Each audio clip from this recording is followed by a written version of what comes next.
ಒಂದಲ್ಲ ಒಂದು ದುಃಖದಲ್ಲಿರುತ್ತಾರೆ ಏಕೆ? ಜಗತ್ತಿನಲ್ಲಿ ಎಲ್ಲರೂ ಒಬ್ಬರಲ್ಲ ಒಬ್ಬರು ಕಷ್ಟದಲ್ಲಿರ್ತಾರೆ, ದುಃಖದಲ್ಲಿರ್ತಾರೆ. ಯಾಕೆ ಅಂತಂದರೆ ಮಾಡಿದ್ದುಣ್ಣೋ ಮಾರಾಯ. ನಾವು ನೆನ್ನೆ ಏನು ಬೀಜ ಹಾಕಿದ್ವೋ ಅದರ ಫಲವನ್ನು ಇವತ್ತು ನಾವು ಊಟ ಮಾಡ್ತೀವಿ. ಇವತ್ತು ಯಾವ ಬೀಜವನ್ನು ಹಾಕ್ತೀವೋ ಅದರ ಫಲವನ್ನು ಮುಂದಕ್ಕೆ ನಾವು ಊಟ ಮಾಡ್ತೀವಿ. ಹಾಗೆ ಮನುಷ್ಯ ತನ್ನ ಇಂದ್ರಿಯಗಳಿಗೆ ವಶವಾಗಿ ಅನೇಕ ತಪ್ಪುಗಳನ್ನು ಮಾಡ್ತಾನೆ. ಕಾಮಕ್ಕೆ ಒಳಗಾಗ್ತಾನೆ, ತಪ್ಪುಗಳನ್ನು ಮಾಡ್ತಾನೆ. ಕ್ರೋಧಕ್ಕೆ ಒಳಗಾಗ್ತಾನೆ, ಕೊಲೆಗಳನ್ನು ಮಾಡ್ತಾನೆ. ಅವನಿಗೆ ಕೋಪ ಬರ್ತದೆ, ಕ್ರೋಧದಿಂದ ಕೊಲೆಗಳನ್ನ ಮಾಡ್ತಾನೆ. ಅಥವಾ ಪಾಪಗಳನ್ನು ಮಾಡೋದ್ರ ಮುಖಾಂತರ ಇನ್ನಷ್ಟು ಅವನ ಒಂದು ಕೆಟ್ಟ ಗುಣವನ್ನು ಪ್ರದರ್ಶನ ಮಾಡ್ಕೊಳ್ತಾನೆ.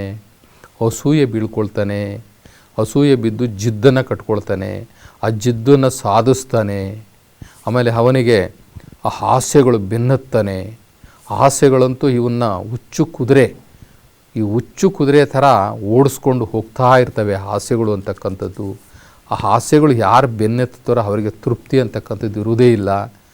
ಎಷ್ಟು ಗಳಿಸಿದ್ರು, ಎಷ್ಟು ಮಾಡಿದ್ರು, ಏನೇ ಮಾಡಿದ್ರೂ ಕೂಡ ಅವರು ಅಲ್ಪತೃಪ್ತರಾಗೇ ಇರ್ತಾರೆ.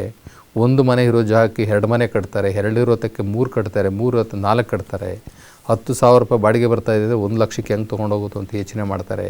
ಹೀಗೆ ಆಸೆಗಳ ಬೆನ್ನು ಹತ್ತಿ ಹುಚ್ಚಿಡ್ಕೊಂಡಿರ್ತಕ್ಕಂಥವ್ರಿಗೆ ತೃಪ್ತಿ ಅಂತಕ್ಕಂಥದ್ದು ಇರುವುದಿಲ್ಲ. ಮಾಡಿ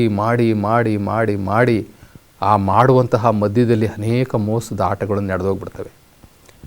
ಅಲ್ಲಿ ಯಾವುದೇ ರೀತಿಯ ಆ ಡಿವೈನ್ ಕಾನೂನುಗಳನ್ನು ಇವರು ಅನುಸರಣೆ ಮಾಡೋದಿಲ್ಲ. ಆ ಪರಮಾತ್ಮನ ಒಂದು ಆಜ್ಞೆ ಏನಿರ್ತದೆ, ಒಂದು ಧರ್ಮದ ದಾರಿ ಏನಿರ್ತದೆ, ಆ ಧರ್ಮದ ದಾರಿಯಲ್ಲಿ ಹೋಗುವುದಿಲ್ಲ. ಎಲ್ಲ ಅಧರ್ಮ ಮಾರ್ಗದಲ್ಲಿ, ವಾಮ ಮಾರ್ಗದಲ್ಲಿ ಸಂಪಾದನೆ ಮಾಡಲಿಕ್ಕೆ ಹೋಗ್ತಾರೆ. ಇವು ಒಂದು ಸರ್ಕಾರಿ ನೌಕರನಾಗಿರ್ತಾನೆ ಅಥವಾ ಒಬ್ಬ ಸರ್ಕಾರಿ ಅಧಿಕಾರಿಯಾಗಿರ್ತಾರೆ. ಆ ಸರ್ಕಾರಿ ಅಧಿಕಾರಿಗೆ ಸಾಕಷ್ಟು ಕೈ ತುಂಬ ಸಂಬಳ ಬರ್ತಾ ಇದ್ರೂ ಸಹ ಅವನಿಗೆ ಲಂಚ ಅಂತಕ್ಕಂಥದ್ದು ಬೇಕು. ಅವನು ಲಂಚಕ್ಕೋಸ್ಕರ ಏನು ಮಾಡ್ತಾನೆ, ಇಲ್ಲದೇ ಇರತಕ್ಕಂಥ ಕಿತಾಪತಿಗಳೆಲ್ಲ ಮಾಡ್ತಾನೆ. ಅವನ ಹತ್ರ ಯಾವುದೋ ಒಬ್ಬ ರೈತಂದು ಒಂದು ಫೈಲ್ ಬಂದಿರ್ತದೆ, ಒಂದು ಪಾಣಿ ಬರೆಯುವಂಥದ್ದು ಅಥವಾ ಖಾತೆ ಚೇಂಜ್ ಮಾಡುವಂಥದ್ದು ಅಥವಾ ಹೊಸದಾಗಿ ಆ ಕಾಗದ ಪತ್ರಗಳನ್ನು ಜಮೀನಿಗೆ ಮಾಡಿಸ್ಕೊಡುವಂಥದ್ದು ಅಥವಾ ಮುಂಜೂರಾತಿ ಪತ್ರನೋ ಏನೋ ಒಂದು ಬಂದಿರ್ತದೆ. ಅವನು ಏನು ಮಾಡ್ತಾನೆ, ಕಾನೂನಾತ್ಮಕವಾಗಿ ಅವರಿಗೆ ಗೈಡ್ ಮಾಡೋದಿಲ್ಲ.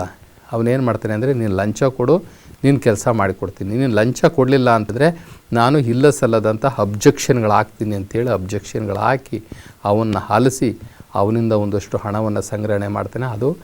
ಅದು ಅನಾಮಧೇಯವಾದಂತಹ ಅದು ಅಕ್ರಮ ಹಣ. ಅವನು ಏನೇ ಸಾಧನೆ ಮಾಡಿದ್ರೂ ಕೂಡ ಒಂದು ಡಿವೈನ್ ಕೋರ್ಟ್ ಅಂತ ಇರ್ತದೆ. ಕೊನೆಗೆ ಇವನೊಂದು ತಪ್ಪುಗಳು ಮಾಡಿ ಇವನು ಸಿಕ್ಕಾಕೊಂಡು ಲೋಕಾಯುಕ್ತಕ್ಕೂ ಎಲ್ಲೋ ಸಿಕ್ಕಾಕೊಂಡ್ರೂ ಸಹ ಒಂದು ಕೋರ್ಟ್ ಕಚೇರಿ ಹತ್ತಾನೆ. ಆ ಕೋರ್ಟ್ ಕಚೇರಿ ಹತ್ತಿ ಇವನು ಸಂಪಾದನೆ ಮಾಡಿರ್ತಕ್ಕಂಥ ದುಡ್ಡಲ್ಲಿ ಅವನು ಅಲ್ಲಿ ಗೆದ್ಕೊಂಡು ಬಂದ್ರೂ ಸಹ, ಈ ಜಗತ್ತಿನ ಕೋರ್ಟಲ್ಲಿ ಅವನು ಗೆದ್ಕೊಂಡು ಬಂದ್ರೂ ಕೂಡ ಇನ್ನೊಂದು ಕೋರ್ಟ್ ಇರ್ತದಲ್ಲ, ಅದು ಡಿವೈನ್ ಕೋರ್ಟು, ಅದು ಪರಮಾತ್ಮನ ಕೋರ್ಟು. ಆ ಪರಮಾತ್ಮನ ಕೋರ್ಟಲ್ಲಿ ಇವನು ಸೋಲ್ತಾನೆ. ಹೀಗಾಗಿ ಇದರ ಕರ್ಮ ಫಲಗಳನ್ನು ಅವನು ಮತ್ತೆ ಮುಂದೆ ಅನುಭವಿಸಲೇಬೇಕಾಗುತ್ತೆ. ಆ ಕರ್ಮ ಫಲಗಳು ಅಂತಂದರೆ ಕೆಟ್ಟ ಮಾರ್ಗದಲ್ಲಿ ಸಂಪಾದನೆ ಮಾಡಿದಂತಹ ಹಣ ಇವರಿಗೆ ಕೆಟ್ಟದ್ದೇ ಮಾಡುತ್ತೆ. ಇವನು ಕೊನೆಗೆ ಯಾವುದೋ ಒಂದು ಹಾಸ್ಪಿಟ್ಲಲ್ಲಿ ಹೋಗಿ ಅರ್ಧ ವಯಸ್ಸಿನಲ್ಲೇ ಎಲ್ಲ ರಂಧ್ರಗಳಿಗೆಲ್ಲ ಪೈಪ್ಗಳು ತೂರಿಸ್ಕೊಂಡು ಸಾಯುವ ಟೈಮ್ನಲ್ಲಿ ಅವರ ಮನೆಯವ್ರೂ ಸಹ ನೋಡ್ದಲೇ ಯಾವುದೋ ICU ವಾರ್ಡ್ ಅಂತ ಹೇಳ್ತಾರೆ, ಅಲ್ಲಿ ಯಾರನ್ನೂ ಒಳಗೆ ಬಿಡೋದಿಲ್ಲ. ಸಾಯೋ ಟೈಮ್ನಲ್ಲಿ ನೀರು ಬಿಡೋಕ್ಕೂ ಯಾರೂ ಇರೋದಿಲ್ಲ.